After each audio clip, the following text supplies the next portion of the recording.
welcome back to another video. Today's video is the monthly book roundup, which isn't going to be a book roundup because I didn't read very much this month.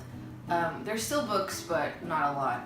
And it's going to be relatively quick, and the video. It's going to be relatively quick and relatively probably not very good because I don't feel so good. I woke up with a sore throat.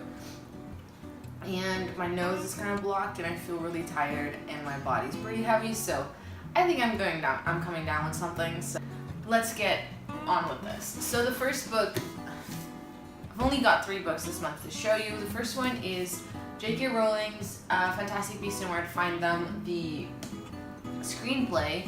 I really enjoyed reading this. Obviously I've seen the film, this is just like the script from the movie. And I really like the movie. It's probably one of my favorite from the whole Harry Potter world. It's a beautiful cover. There's little illustrations in there which are so beautiful. And I don't know, I really liked this. There were a few details in here that I had missed in the movie, so I thought it was cool. After that, I'm always on a Harry Potter kick, so I read Prisoner of Azkaban. Obviously it's good. I like this book a lot, actually, so I read this.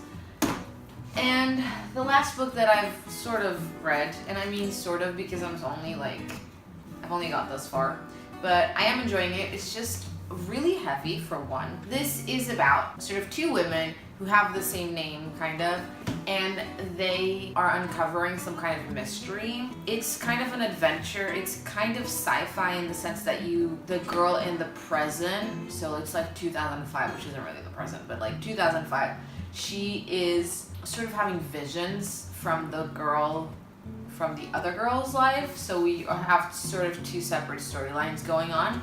But then there's a lot of character points of view. And I wouldn't say too many, it's sort of borderline. So for some people it might be a bit too many, but for me it's just where I can manage it. But I do get a little bit confused sometimes, and I am finding that when I sit down and read it, and I'm reading it, I am enjoying it, but I don't feel super compelled to read it because it is so long. And although things are happening, it's very much when you're watching a show and for the first 3 episodes you have no idea what's going on, no idea. And then they start to explain it, but it's really slow. And I feel like this is that. There's a lot of questions and there's a lot of mysteries that are not solved. And I know I'm only this far, but so far, from the beginning, it's been mysteries and weird things happening. And I just want to know a little bit, so that I can be oh, okay. I want a little bit extra information so that I can be gripped and want to find out more and have my own suspicions and things. I don't know. I'm adding this in here. It's called Labyrinth, by the way. I didn't even say the name of the book.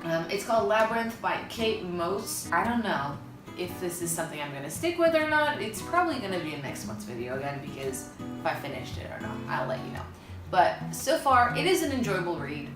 Okay, so that's all the books from this month. But I'm going to share with you some shows and things that I've been watching so that maybe you want to watch them too? I don't know. I have a list here. So one show that I've been watching, by the way, I'm having Moroccan mint tea, the one from Lipton. They have such a good, it's like an infusion, and it's got all these sweet spices. It's really good. It's my favorite tea. Okay, and nobody cares. Here we go.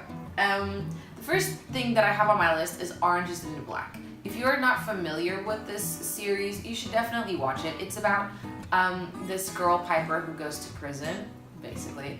And she's a privileged white lady, rich, or not rich, but well off. And she goes to prison because when she was younger, had a girlfriend who was in the drug trade. And she had been involved somehow, Piper had.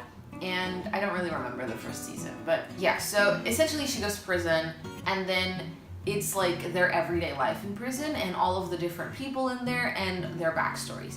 But it is super interesting because it's just women, it's all about women, and it's all about, their relationships and their relationships with their family and with their past. And it's really, really interesting, and it's funny and sometimes kind of sad. It's from the same woman who created Weeds. I don't know if you've seen that series. That's also a pretty good show. Another series that I've been watching on Netflix is Troll Hunters. And it is for like the ages of 7 and up. It's not like an adult series. It's this kid, well, 3 kids who find out that trolls exist, and that one of them becomes the troll hunter, who is the person, or normally it's a troll, who defends and protects all the good trolls from the bad ones. And then you get to meet all of these trolls, and they're like other little creatures, and there's like obviously the bad guys and people trying to do harm, but it's really good, you know? It's not like a kid's show where there's like no really storyline and each episode sort of stands on its own. This is like, there's a storyline and there's like cliffhangers at the end of each season, and it is really good. It's another show that I've been watching on Netflix as well is Cable Girls. Originally it's a Spanish show. This is about 4 women who become friends with each other, and they all have very different, you know, lives. And obviously it's all about their love lives and their work lives and things. But the thing is that this is set in the late 1920s in Spain, so in Madrid. And all 4 of them meet because they all work in the same company, which is the first like phone company in Spain. And it's really big, and it's really like a big deal.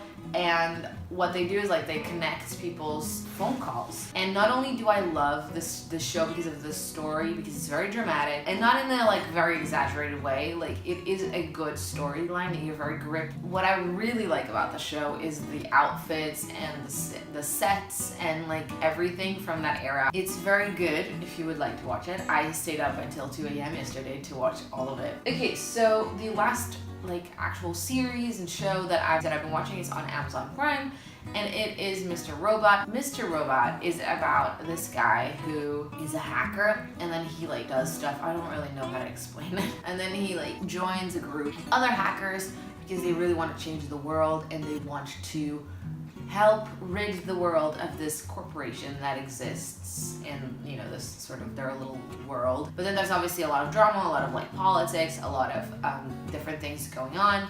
And it does also touch very much on mental health and how that links with drug abuse, because our main character does use drugs to help him sort of cope with his life, because he's so depressed. As you can tell, I've been more on like TV mood than reading mood. Anyway, so that's all the series that I've been watching this month, and now I would like to share a couple like comedy stand-up things that I've been watching on Netflix as well, which are so good. One of them is James Acaster, and he has a 4-episode kind of thing on Netflix. They're really good. He doesn't really swear very much. He doesn't really talk about like politics very much and things like that. His comedy style is very creative and is very different from a lot of what's going on. And the other one is Daniel Sloth. He has also 2 episodes on Netflix. The second one I didn't like as much. It is still funny and it is still good. I didn't like it as much. I liked the first one better. And even though he does swear a lot, and he does, you know, he has kind of dark humor, there's tons of good shows on Netflix right now of like comedy stand-up, like comedy specials. Ricky Gervais is also really good. I also watched that this month. It's called Humanity. Obviously, if you're not into Ricky Gervais, you're not gonna like it, but he makes very good points, and he is very funny, so I like him. That is all that I have been enjoying this month. Film and series and comedy special and book-wise, that's everything for today. I hope you enjoyed this video. If you did, don't forget to leave it a like and comment, and consider subscribing to my channel, because that would mean so much to me. And I will see you in the next video. Bye!